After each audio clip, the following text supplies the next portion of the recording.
We are at Hyzer Creek Disc Golf Course in Providence, New York.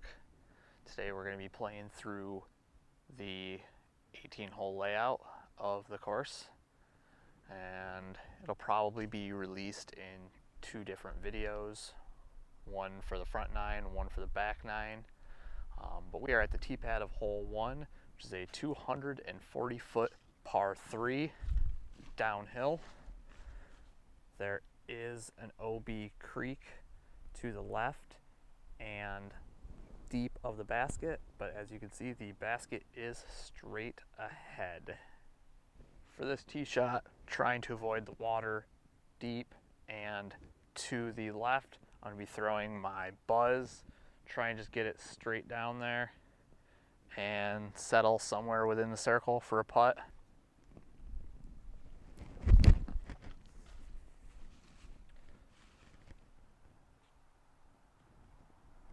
That looks to be about 15 feet to the right of the basket. So like I thought, we're about 15 feet to the right of the basket for the birdie putt.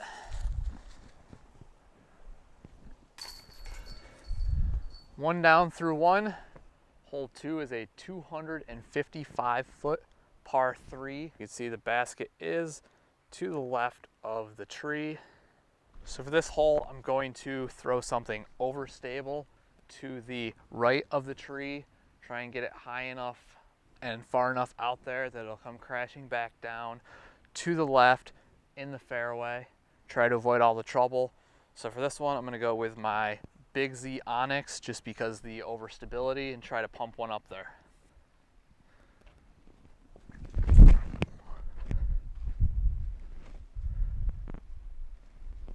So we ended up roughly in circle 2 range.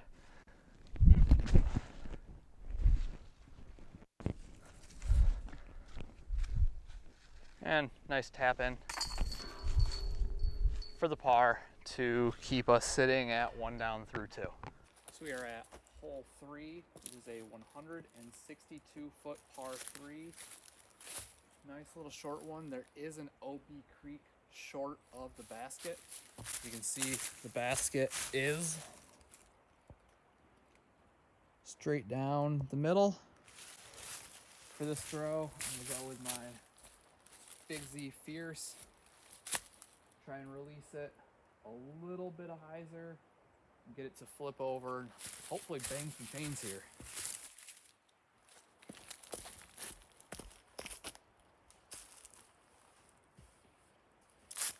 Let that one just a little bit far out to the left. Should be able to get an up and down to save the par though. Left ourselves with a little bit of a tricky step out. I'm just gonna try and get this one through the trees and get it close.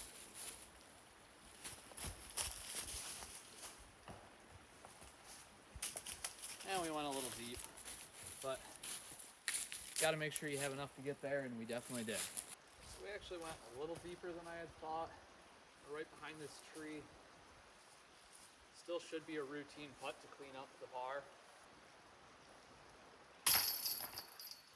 Another par, sitting at 1 down through 3. Right, so now we are at hole 4, which is a 312-foot par 3. Up over this hill, goes straight for maybe another 150 feet or so, and then kind of turns to the left and back a little bit, almost like a candy cane to be completely honest. So for this throw, I'm going to go with my Paul Ulibarri Raptor. It's the more overstable of my 2 Raptors. Try and get something up over the hill, down to the corner, and around it.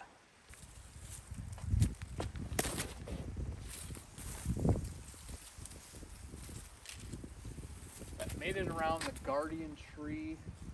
Still may have been a little bit short, but we'll see what we have when we get up there. All right, so we did make it around those Guardian trees. The basket is up there. A little bit too much overstability actually put us in the little area straight in front of us where that little tree is. Should be able to save a par with an up and down here, but it will be tricky. I've left myself with what should be a fairly routine 20-footer, just having to ignore the death putt aspect of the putt, straight downhill with a creek at the very bottom behind it. We need this to save the par.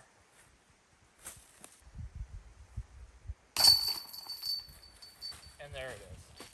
We are now sitting 1 down through 4. We are now at hole 5, which is a 555-foot par 5.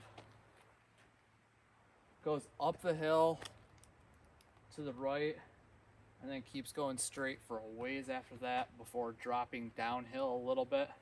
For this shot, realistically, you kind of want to be up preferably a little bit farther than the large rock in the middle of the fairway. I'd like to be just to the left of that, but we'll see what happens here. There's that big rock that I'm going to try and use for my aiming point. For this hole, I'm going to use my Crystal Heat.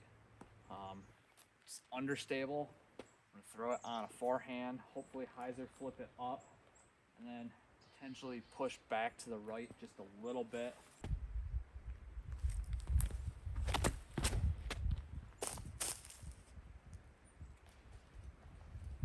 Definitely ended up shorter than I thought. I'm right down where the bag is. As you can see, the fairway still goes up and to the right a little bit from there. Ideally from this spot, I would throw a turnover backhand. I really don't have one of those. So instead, I'm actually gonna go back to the Crystal Heat and try to Hyzer flip one up again, just to the inside of the large trees straight ahead, and kind of finish off towards the basket.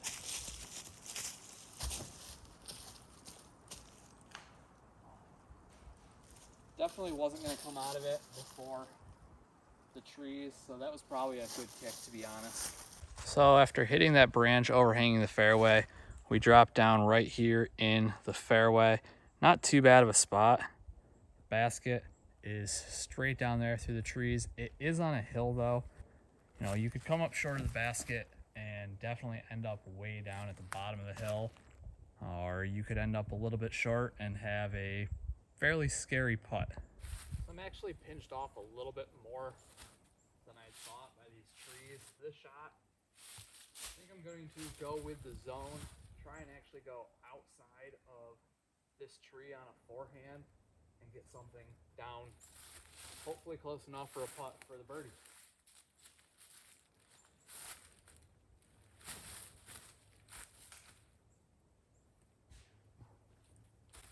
That looks like it's somewhere down by the basket. We'll have to see if we got any roll or where we are when we get down there, but that could be a birdie putt.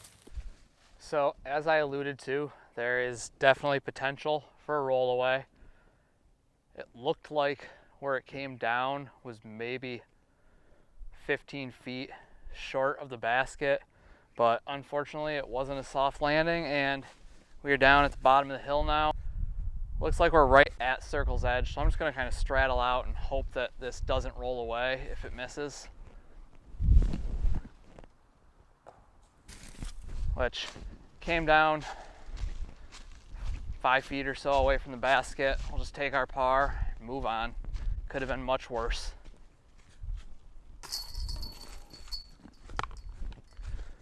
One down through 5. We are on hole 6, which is a 220-foot par 3. I'll try and zoom in so you can see the basket.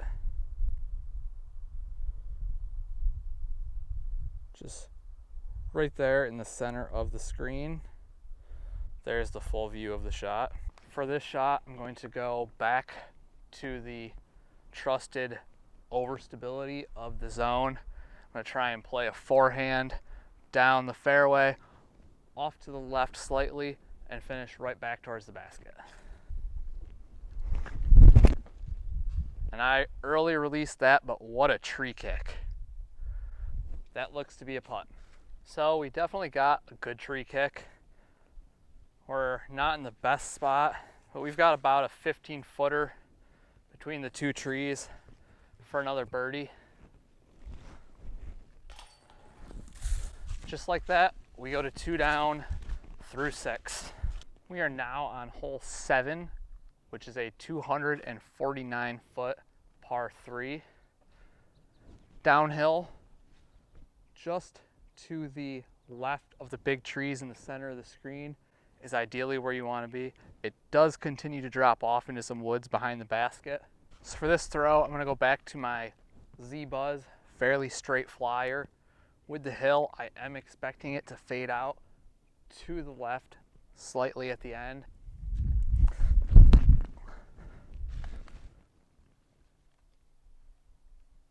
We've got about a 20-footer for another birdie.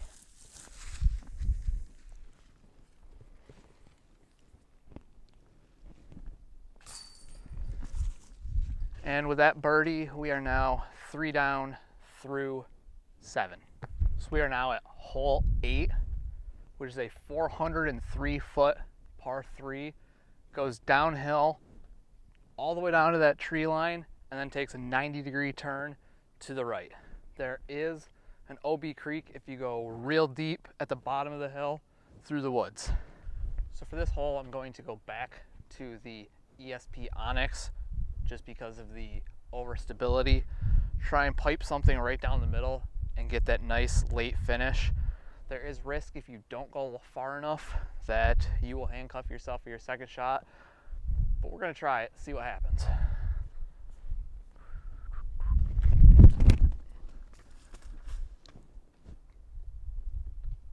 Definitely broke the wrist a little bit on that release. Did catch a tree off to the left that kind of kicked us down. There's a little bit of a dip down there that it looks like we might have landed in. So we definitely ended up coming up short on this shot. As you can see, we're just behind that rock. The basket is still around that corner and through the woods there. So for this shot, once again, I'm going back to the zone. Try and get something kind of high enough to make it around the corner. Also trying to avoid those trees. Just get us somewhere up there where we can have a run potentially, or even just, get it close to the basket for the par.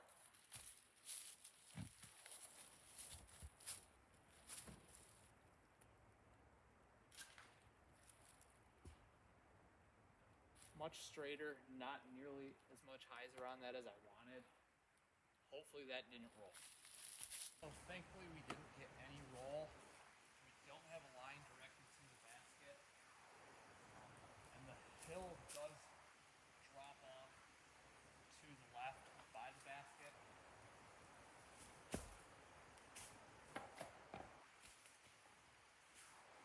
Did get a little bit more skip, but that should definitely be manageable. So as you can see, the hill definitely drops off behind the basket. And with all the roots around here, you definitely could get something that stands up and rolls all the way down to the bottom. Just a routine 10-footer for the par and to move on to hole 9. Hole 9 is a 300-foot par 3. Goes out and then over to the left. For this, I'm going to go with my Onyx once again and try and get something between the 2 trees and finish off to the left.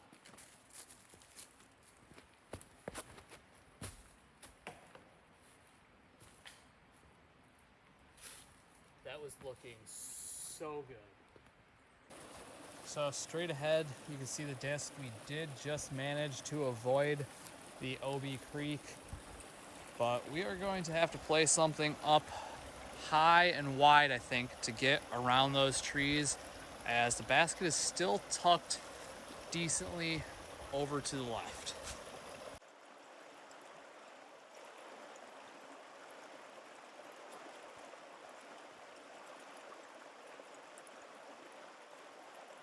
So here's what we ended up leaving ourselves for par. Definitely not an ideal situation, but it's what we're in.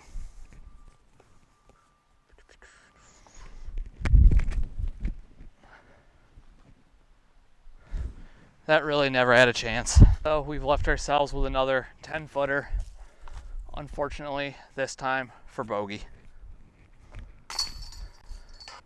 With that bogey, that drops us back down to 2 under par through the front 9. It does seem like there are some issues going on with the audio recording that I'm going to have to get sorted out. Please bear with me as I try to learn how to do all this stuff from scratch. I really do appreciate it, and stay tuned for the back 9. Thank you.